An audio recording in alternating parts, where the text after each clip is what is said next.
en este espacio La Tertulia, gracias al canal Región TV y a la monitoría de Vigías del Patrimonio y Literatura del municipio de Segovia. En esta ocasión, con los mismos invitados, nuestros contertulios, Dairo Alonso López, Fernando Gómez Molina, John Jaime Duque y Leonardo Amaya. El tema que vamos a tratar hoy es la actividad minera en nuestra región como principal actividad económica de Segovia, de Remedios y de los municipios vecinos. Bienvenidos nuevamente contertulios, bienvenida a teleaudiencia. Bueno, muchísimas gracias, Freddy, a la teleaudiencia porque nos acompañan en esta labor que estamos realizando, con el ánimo de que ustedes conozcan más acerca de la historia de nuestro municipio. Hoy vamos a tocar el tema de cómo llegaron las empresas mineras acá al municipio de Segovia. Sabemos que llegaron los ingleses, también llegaron los franceses.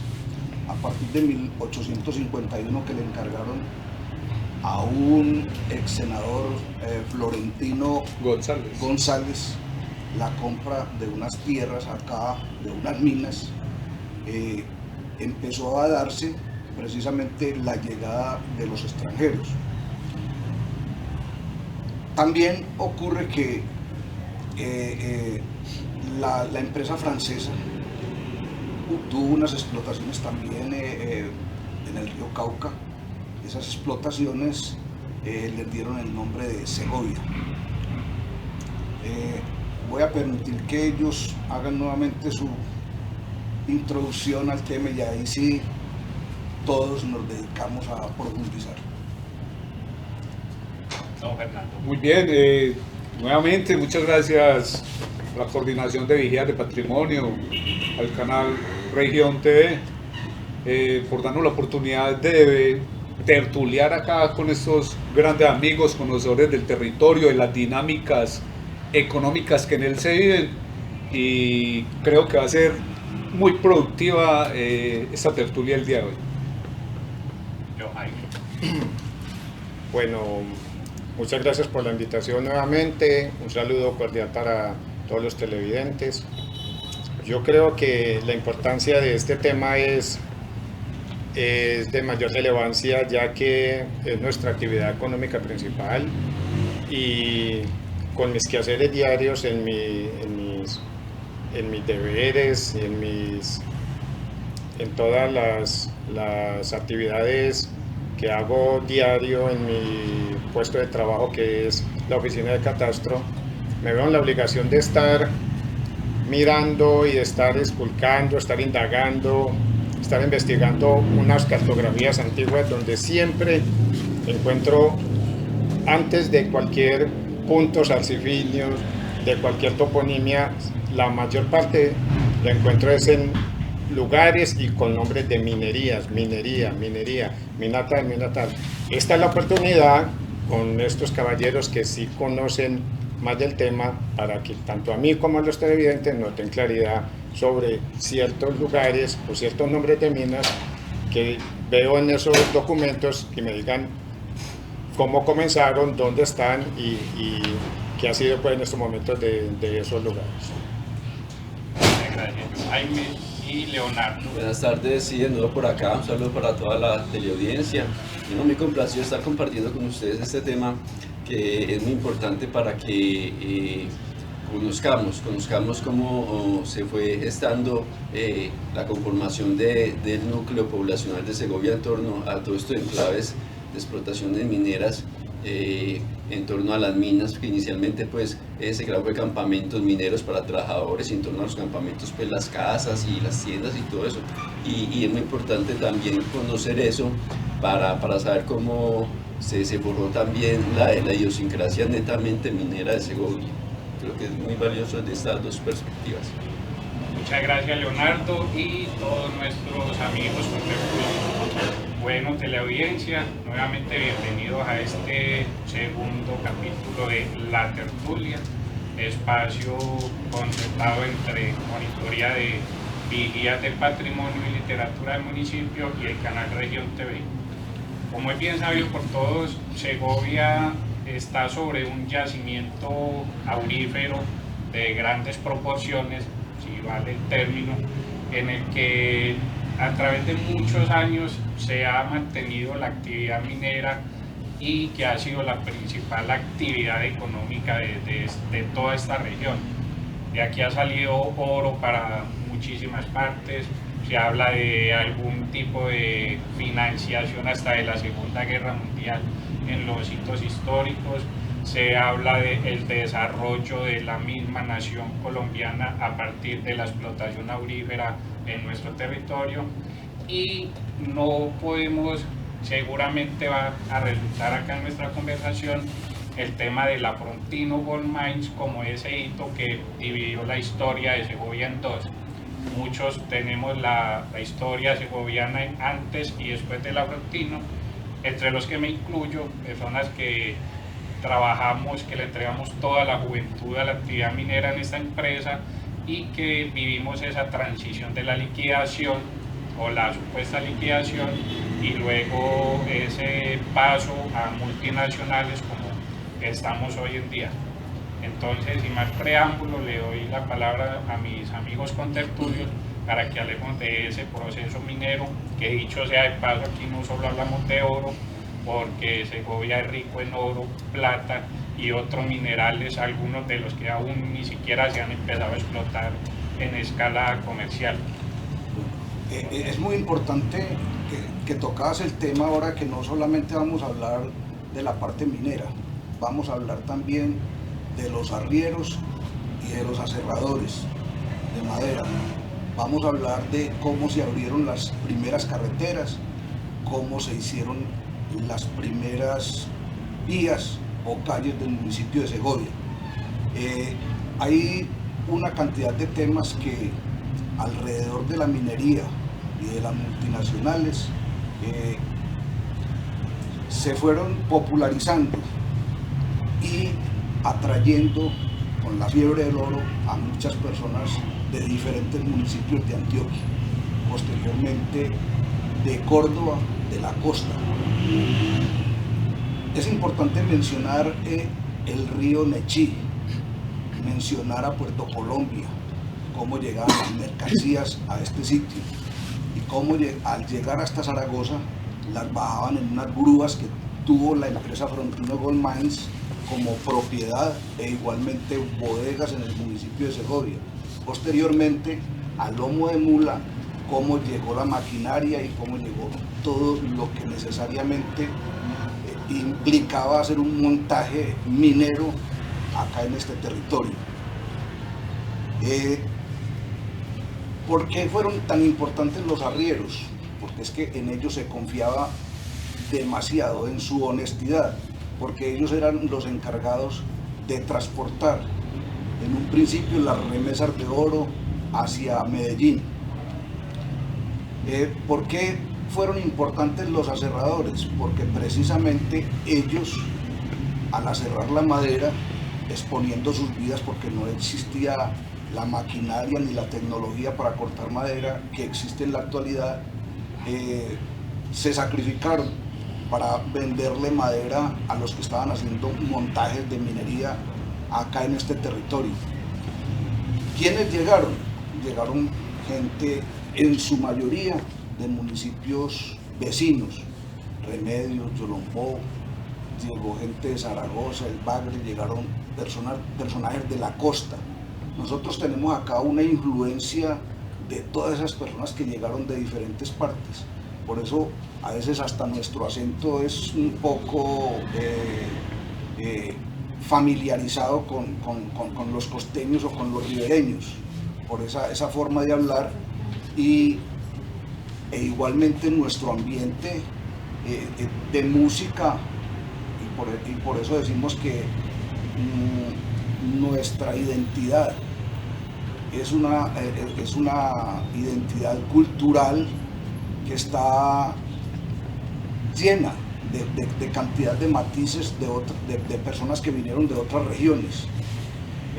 Nosotros acá pues tenemos influencia musical con el vallenato, con muchas cosas que hay. Volviendo al punto de la parte minera, Frontino Gold Mines Limited surgió fue en 1912, porque anterior a Frontino estaba Bolivian South American Company, una empresa que empezó la explotación del silencio de las minas de Ñeme, y posteriormente pues ya se vinculó la Frontino, y más adelante se independizó en 1912 cuando quedó registrado en Notaría de Remedios los títulos a nombre de Frontino Gold Mines. Mis compañeros, si quieren participar, pues le doy un poco más de cabida al tema. Pero a mí me parece que la Frontino es espectacular. Bueno, primero me gustaría hablar de minería en Segovia, y como dijera Gabriel García Márquez, hablar de realismo mágico, porque asociado a la minería hay una magia que no alcanzamos a dimensionar, a comprender.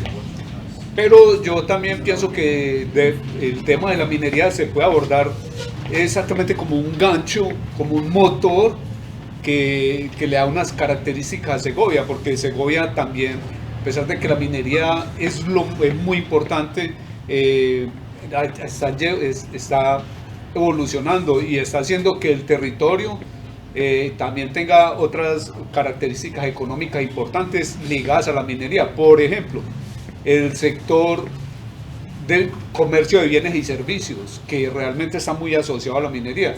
El sector agropecuario, ahora que la ganadería se está volviendo muy importante, y el sector forestal, de pronto retomando lo que decía Dairo ahora. Pero también hay que, desde lo histórico, habría que retomar un tema, o empresas que estuvieron acá, que estuvieron inclusive antes de que se formara Frontino, y es por ejemplo la Chocó Pacífico. La Chocó Pacífico, una multinacional creo que inglesa, que y lo traigo a colación por lo que decías ahora, que en toda la cartografía antigua hay un montón de minas ubicadas en un montón de lugares que pertenecían a empresas inclusive extranjeras, la Chocó Pacífico.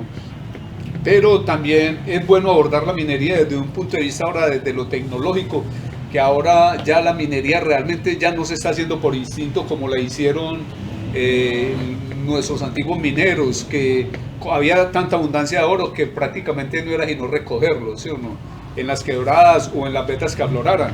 Y ahora existen un montón de formas de hacer la minería, que la escasez del oro, la profundidad del mismo nos está llevando herramientas a tener en cuenta, como la geofísica, la geoquímica, las imágenes multiespectrales y las imágenes satelitales, que realmente es la forma de hacer ya minería. Ya usted hace un hueco ahora y tiene que meterle duro de para abajo, mientras que antes no era así, ¿sí o no?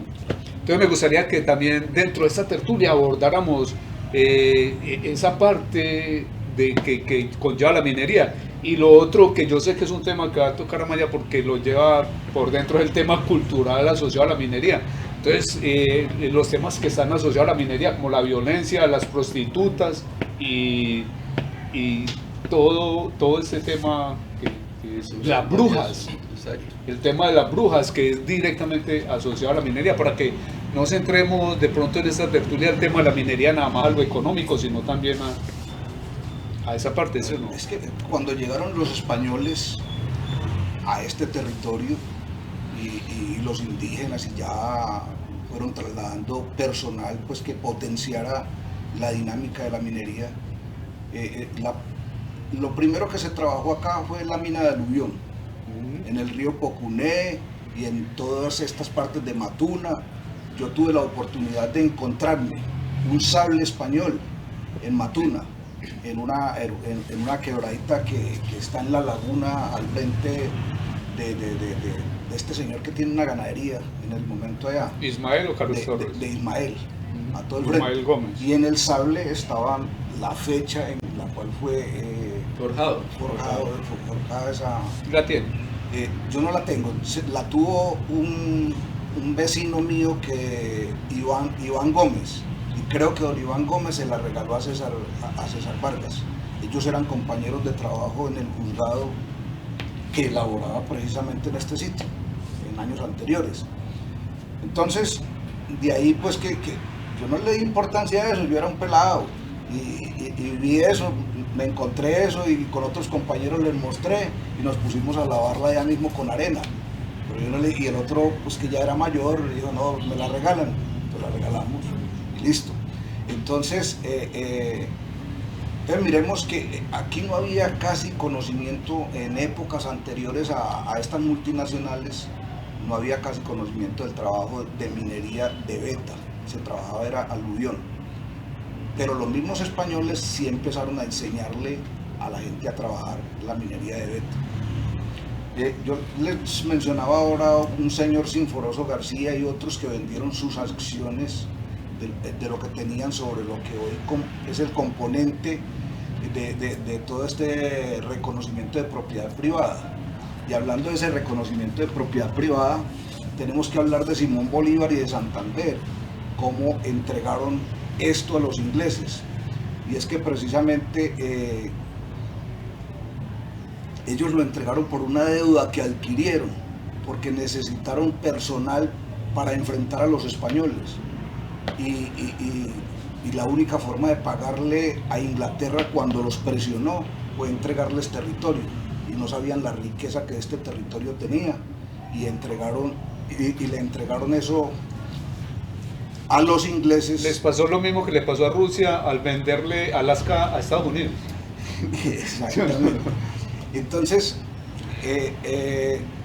a ver, de la manera como ellos pudieron combatir en determinadas regiones fue traer mercenarios que se dispusieron de lo que les mandara Inglaterra. Entonces, de esa forma fue que se hizo ese compromiso, además de que Inglaterra ofreciera pagar unos impuestos por una cantidad de años, creo que por más de 20 años, impuestos de estaca se llamaban en esa época. No se llama como en la actualidad impuesto de predial. No se llama como en la actualidad, sino que se llamaban impuestos de estaca. Eso es algo, pues, apuntes históricos que son... Pero era porque los terrenos no se medían con coordenadas, sino que ponía un palo allá, otro palo acá, otro palo acá, y entonces esas 4 estacas, lo que hacía el perímetro era lo que cobraba. Y posteriormente ya se fue cambiando eso de estacas a lo que llamaban puntos arcifinios ahora, que son mojones prácticamente. Son mojones. Los mojones son unos pequeños montículos de cemento o algo así donde encima tienen hasta donde iban las medidas. Y ahora es con coordenadas. Ahora es coordenadas. Bueno, entonces hablamos ahora de que esas personas que llegaron acá desde Carolina, Antioquia, ellas no llegaron en vehículo, ellas llegaron a pie.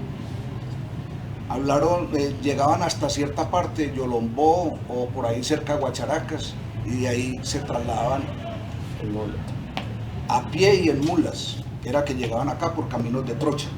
Incluso de los primeros caminos hay uno que está arribita de Santa Isabel, que descolgaba a la parte del aeropuerto de Otú. Y ahí ya para el año 1942 fue donde se armó como un primer vehículo que se conocía con el nombre de la 42. La 42 era una escalera. Les decía en un principio, a lomo de mula trajeron todo lo necesario, molinos, trajeron cables, y ellos se volvieron autosuficientes. La empresa vio que le quedaba dificultoso estar trayendo de a poquitos de Medellín de una parte y de la otra, y aquí ellos traían láminas y rolaban tubería con esas láminas. Rolar tubería es doblar la lámina, convertirla en forma de tubo, soldarla para poder hacer las acequias o los pasos de las acequias. Las acequias son zanjas por donde arrimaban el agua hasta los molinos, y había trayectos donde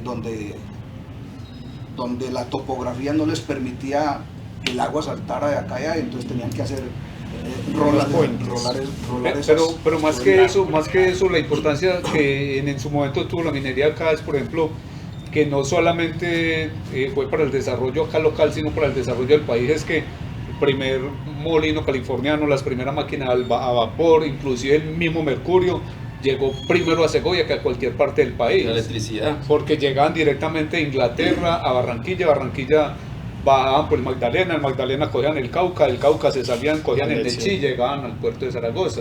Entonces ahí denota una importancia muy grande en lo que tiene que ver con el desarrollo tecnológico del país, pero más que eso, en el mismo, y lo tocabas ahora, en el mismo tema de histórico, cuando Simón Bolívar, por ejemplo, en su campaña libertadora, cuando ya estaba como en medio problemitas con Santander por un tema político, que empezó con el tema de la liberación de los demás países al sur de Colombia, Ecuador creo que era, constituyeron la Gran República. Le escribió y existen documentos históricos donde el mismo Simón Bolívar le escribió a Santander que le mandaran la última tonelada métrica de oro y que se comprometía a que esas tierras no exigían ni un gramo más de oro ni un hombre más, porque ya lo habían dado todo, habían dado más de lo que necesitaba para libertar no solo a Colombia sino a todos esos mismos países.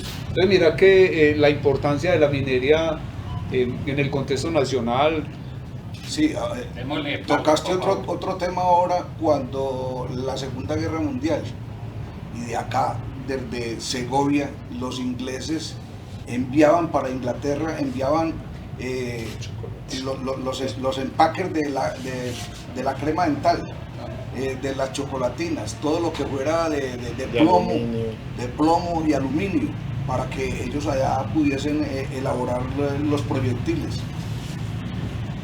Leonardo, ¿quiere hacer un aporte antes de irnos a nuestro primer corte? Bueno, me pareció muy valioso lo que dijo ahora Fernando acerca de realismo mágico, de asociar la minería con el realismo mágico. Yo creo que tiene mucha razón, porque hay un acervo cultural muy fuerte en torno a la actividad minera. Prueba de ello es, por ejemplo, que nosotros tenemos nuestro propio mito, el deshilachado, ¿no? Asociado precisamente con la minería. Entonces, y llama mucho la atención toda esa riqueza cultural que viene precisamente de esa multiculturalidad que se crea con la explotación minera, donde vienen a trabajar gente pues, de diferente índole y procedencia a Segovia, creando precisamente ese cariz cosmopolita que nos caracteriza, nuestra idiosincrasia, hace que no tengamos pues como definida una identidad, porque somos una sociedad pues muy heterogénea. Y es así como el pueblo va creciendo, yo digo que atrofiadamente, en torno a las actividades mineras, a los enclaves mineros, a las minas. Y entonces se va creando el entable, y enseguida del entable se crea la panadería, ¿ya? Y todo eso, y va creciendo pues la urbe, pero de una manera atrofiada. Es una característica también que de la minería, cuando de pronto estaba en ciernes, que no había ordenamiento territorial.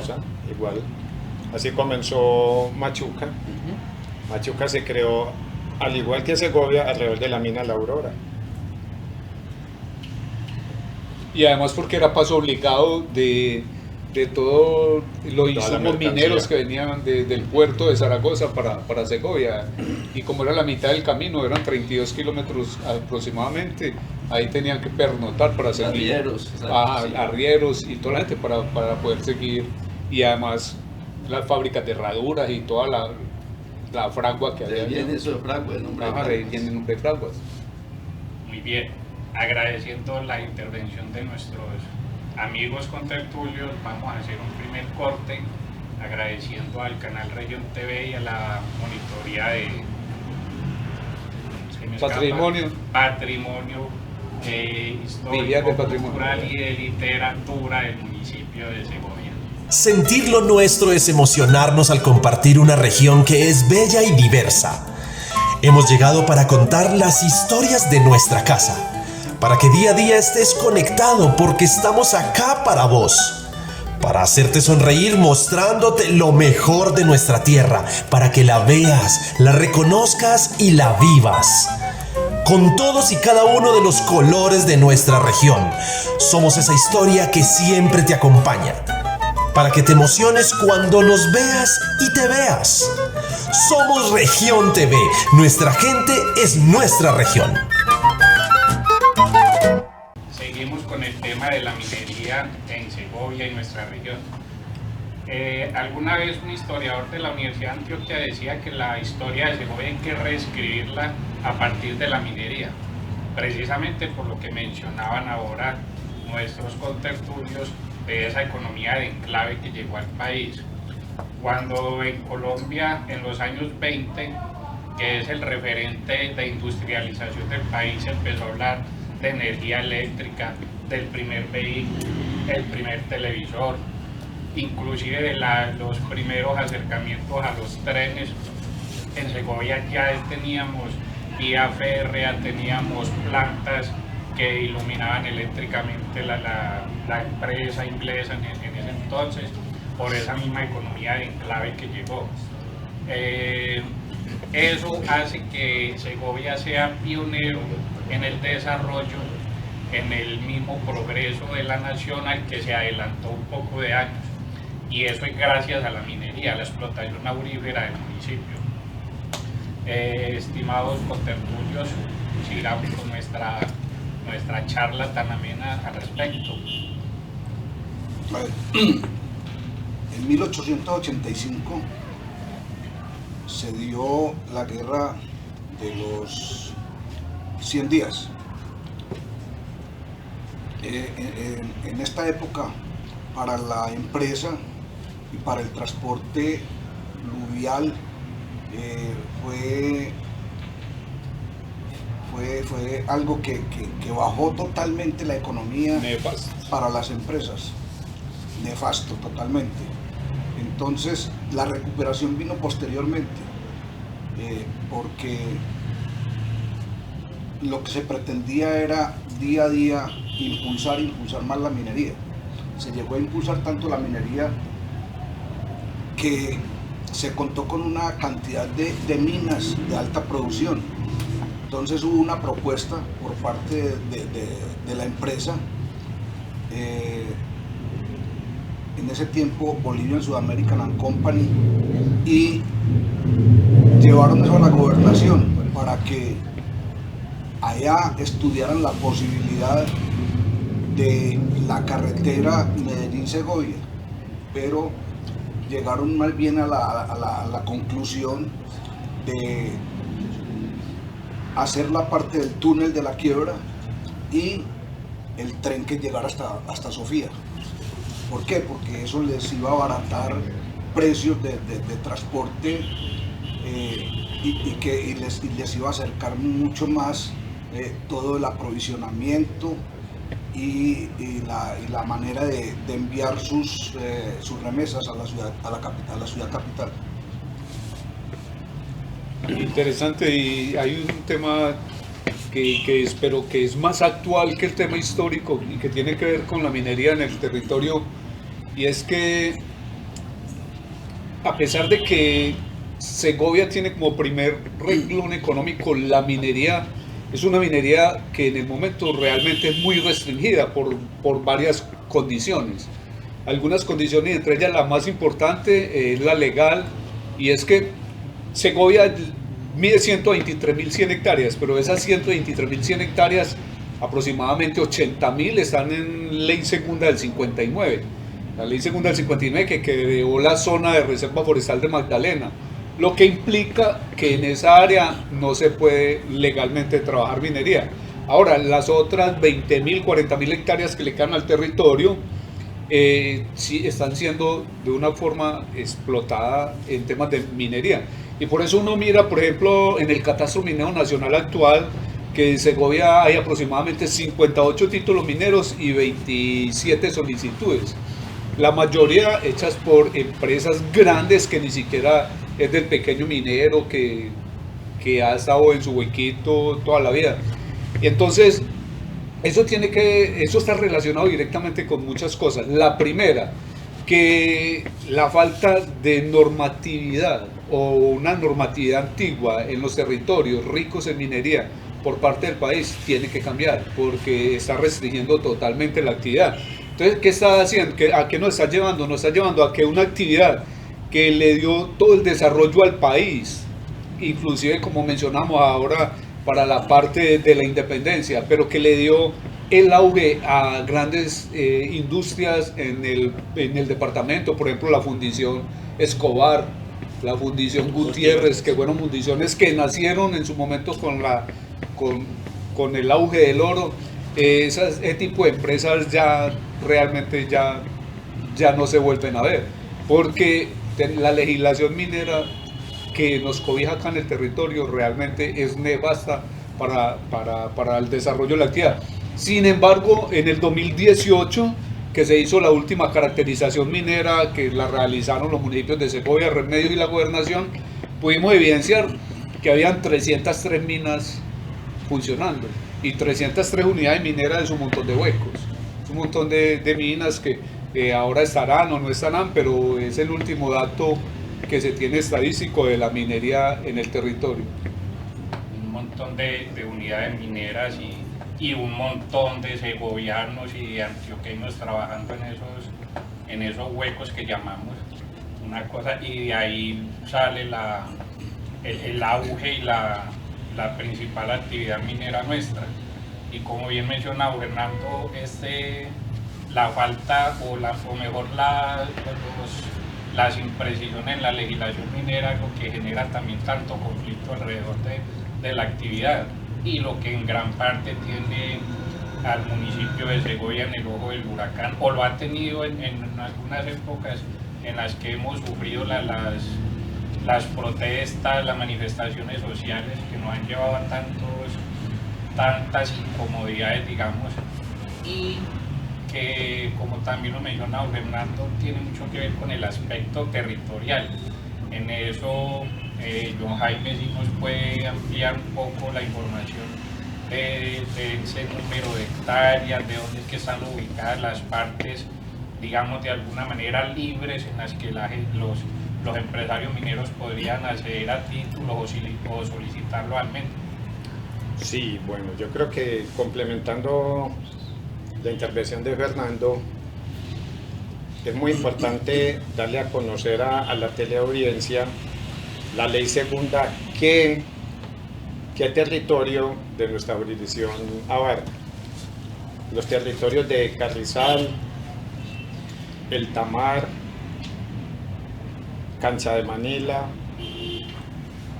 Rancho Quemado, todos esos lugares que en estos momentos tienen unos centros poblados de mayor importancia, porque allá y cada centro poblado tiene sus minas, que es la que le dan el contorno económico y social a esos lugares.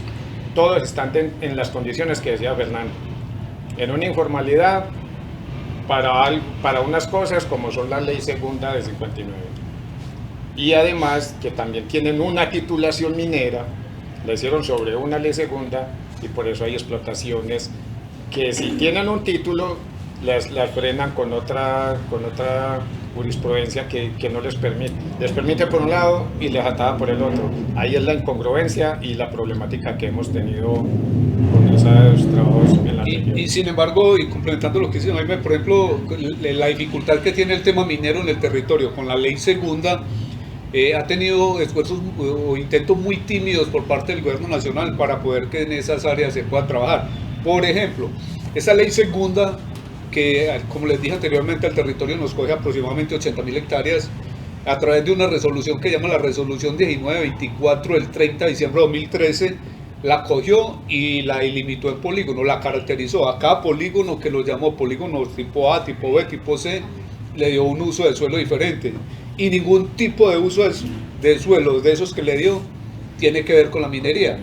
Y eso nos lleva a otro tema que es muy importante también, y es que primero la minería se hacía nada más por el instinto de los mineros, porque veían afloramientos, porque veían riesgos, porque encontraban congos, en fin, por un montón de cosas. Pero ya la minería ahora con las nuevas tecnologías que hay, con la geofísica, por ejemplo, con la geofísica nos damos cuenta que lo que se le ha hecho a Segovia o lo que se le ha extraído realmente es muy poquito, a pesar de los centenares de toneladas métricas de oro que han salido de este territorio, porque ese territorio o esa cantidad de producción que se ha sacado corresponde apenas a un pedacito de donde estamos aquí todos aglomerados, ¿sí o no? En estas 280 hectáreas, 285 hectáreas exactamente que mide el casco urbano, que es donde está la minería más cerca, donde están las minas de ahora de Aris Mining, de la multinacional, donde están esas 303 unidades mineras que están caracterizadas. O sea que nos quedamos en el solar de Remedios. Estamos en un pedacito apenas de 285 hectáreas, pero tenemos otras 120.000 hectáreas que las imágenes, la geofísica nos está mostrando que la cantidad de oro o la cantidad de yacimientos mineros, como lo decía usted precisamente ahora, no solamente de oro y plata, sino de otros minerales que hay en la parte noreste del municipio, en virtud a la cercanía que tenemos con la serranía de San Lucas, que es un acontecimiento geológico de talla mundial que tenemos acá en el territorio, nos lleva a que la minería de ese sector realmente va a ser cientos de veces más grande y más importante que la que se ha desarrollado hasta ahora en el territorio, porque en esos territorios están descubriendo yacimientos cúpricos de cobre, de mucha plata, zinc, muchas cosas, el mismo titanio. Entonces el tema minero realmente, cuando lo abordamos, que nada más hablamos de una minería pequeñita entre comillas, que está trabajando acá, o que hemos trabajado históricamente acá en el casco urbano, tiene unas dimensiones que nosotros, como la mentalidad en ese momento y los mineros que antes hubo, no les daba para saber que lo que viene, lo que se le aproxima a este territorio es mucho más grande, muchísimo, miles de veces más grande que lo que hasta ahora se ha hecho. Sí, don Fernando. En ese sentido yo quisiera que Leonardo nos cuente un poco. A ver, aquí Leonardo y don Dairo, que son los dos escritores que nos acompañan, han documentado mucho acerca de los famosos apogeos en el municipio. Y si nos alejamos un poco de lo técnico de la minería, que bien lo maneja don Fernando, yo los invito a que hablemos un poco de ese anecdotario que hay acerca del fenómeno de los famosos apogeos, que de hecho ya casi ni se ve. Y Leonardo, bien en otros espacios hemos conversado acerca de eso. Bueno, se ha habido apogeos muy famosos, el de los estancos, que fue en el año 86 más o menos, 86. Fue uno de los que más rimbombancia dio, que hasta en la prensa salió, en el colombiano, yo recuerdo estaba muy pequeño, y hubo gente pues que hizo grandes fortunas con ese apogeo, porque era una mina muy superficial ya, yo me acuerdo que eran unas gateritas, unos huecos pequeñísimos, y se accedía muy fácilmente. Era una mina que llaman tierrera, ¿no? Que con herramientas muy rudimentarias se podía acceder a ella. Otro, el de Bolivia, que es de una época más reciente, como el 2002. Están los gallinetos, los aguacates. Ese es el del Chocho, el del 15, por acá la vía a Zaragoza. Ajá. Hay un tema muy... 20, perdón, sí. El del 20. El del 20. Y el mayor apogeo, que yo creo que como la masacre del 88, que vimos que escindió en dos la historia de Segovia, que se puede hablar de un antes y un después de ese 11 de noviembre fatídico de 1988. Yo creo que hubo un apogeo que también pues de alguna manera fue determinante a la hora de configurar la Segovia que tenemos hoy en día. Él fue el apogeo de la Batea. No, yo creo que todos los que vinieron de quedar. Exacto, unos vinieron y no consiguieron ni países, otros vinieron y consiguieron demasiado, se quedaron, en fin. Pero desde luego que ese apogeo, sin duda alguna, y tendríamos que hablar más o ahondar más sobre él, pero yo creo que fue demasiado importante para entender la Segovia que tenemos hoy en día. Es que el apogeo de la Batea fue prácticamente una incursión de personas a las minas de explotación de la empresa Frontino Gold Mines. Sí, eso lógicamente pues eso nos llevó a sentirnos como a ver qué está ocurriendo pues acá, porque el movimiento de personas que había a diario dentro de esta población nos hacía ver que era una cosa demasiado grande, una riqueza, cantidad de personas que vinieron de otros municipios, Zaragoza, El Bagre, el mismo Remedios, y estos se pobló de una forma pues que nos impresionaba,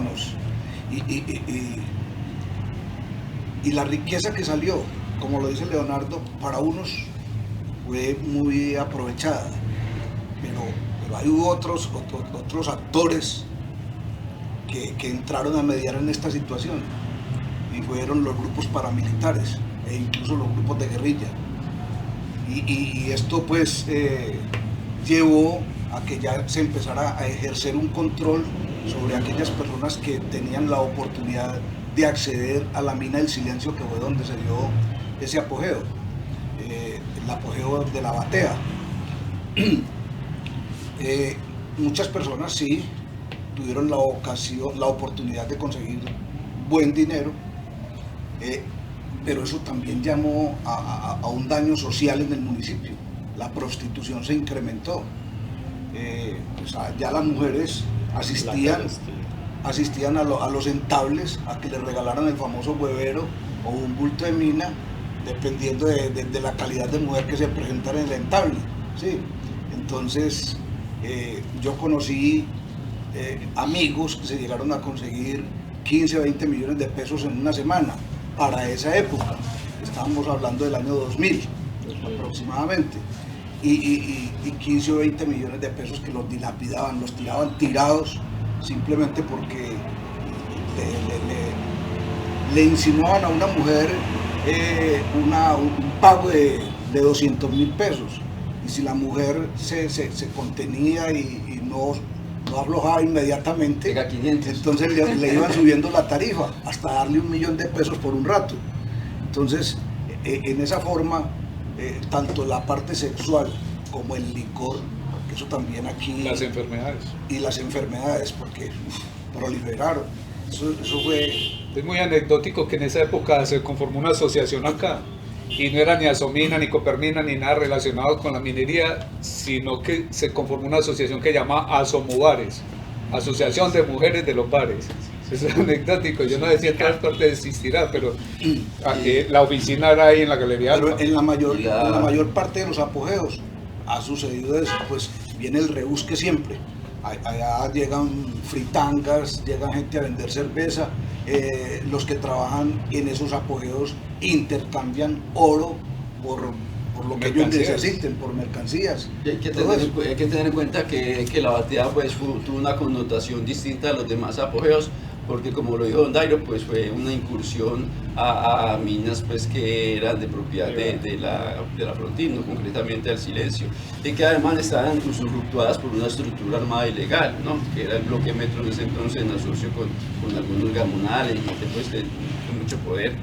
Y que bueno, eso obviamente más allá de lo meramente económico, también generó unas dinámicas sociales muy particulares. Lo que usted habla ahora de la prostitución, que se incrementaron las tarifas de las prostitutas en los bares, a unos niveles que solo podían pagar quienes estaban trabajando en la batea, ¿ya? Se tiraba plata de jura. Los precios de los alimentos, o sea, y los comerciantes inmediatamente hicieron su agosto porque aprovecharon y hubo una suba de precios en ese entonces, y se hizo pues el costo de vida se incrementó. ¿Recordás que hubo un momento en que ya la gente no tomaba aguardiente, sino que todo el mundo decía, no, champaña, y no era ninguna champaña, en unas botellas de un vino que llamaba Rivelino, y lo compraban por cajas, y se lo vendían como por champaña 4 o 5 veces más caro que una media aguardiente. Aquí hasta los licores han tenido sus épocas, porque yo recuerdo cuando el ron que hacía mucho daño y ya lo cambiaron por brandy por otros tipos de brandy. Y entonces y ya empezó la gente a sufrir depresión alta y no sé qué. Pero aquí en Segovia hay una cantidad de cosas pues, que la sociedad en su momento las asimila y que después las sueltan porque ven que les está haciendo daño en todos los aspectos y más en el económico. Claro, y otro tema interesante asociado a la minería es la dinámica poblacional del municipio. Pues todos sabemos que se ha generado en torno al tema minero, ¿sí o no? Que los barrios se formaron por las laderas en torno a las minas, ¿sí o no? Pero el tema de los apogeos, volviendo a él, también nos lleva a un asunto, A las y es que invasiones. como el municipio era un municipio pequeño, que no estaba preparado en su infraestructura de servicios públicos, alcantarillado, redes eléctricas, acueducto, se vio un momento en que colapsó, se vio, pues mejor dicho, ya no había agua, no había redes eléctricas, no había para nadie, y todo es asociado también a la gente que vino a los apogeos y se quedó y formaron nuevos barrios. Que yo recuerde, pues así desde los 80, Galán, vea que Galán es Del otro 80. municipio y fue en los 80, ¿sí o no? En El el 20 de julio, 84. 7 de agosto. Ahora está la Estrella de Orión. Cronológicamente vienen Galán en el 80, La Paz en el 84, La Paz. en el 88 Santa Marta, en el 89 el 13 de mayo, en el 91 el 20 de julio la primera etapa, porque ese se invadió dos veces, primera etapa, invasión primera etapa, invasión segunda etapa, en el 92 el 7 de agosto, en el 92, terminando el 92, 93 Camacol, bueno, y así, y cada que había un apogeo, había una nueva invasión, un apogeo, una nueva invasión. Eso desbordó la capacidad administrativa de cualquier municipio. Sí, porque Aprovechando todo apogeo que traía población flotante que al último ya se instalaba en el municipio. esa conformación urbanística de Segovia, en cuanto a sus vías y todo, que se inició fue por las necesidades del afrontino, sí, de hacer vías hacia las diferentes minas que estaban en ese momento en producción. Cristales. ¿Qué nos habla más Marmajito. o menos acerca de Primera eso? fue la de Marmajito. La la villa Marmajito. Marmajito. Eso es tan cierto que, por ejemplo, Segovia no tenía, hasta hace 3 años, 4 años, no tenía registrado sino 2 vías rurales, 2 vías terciarias registradas, que era exactamente las que necesitaba la Frontino, no necesitaba más.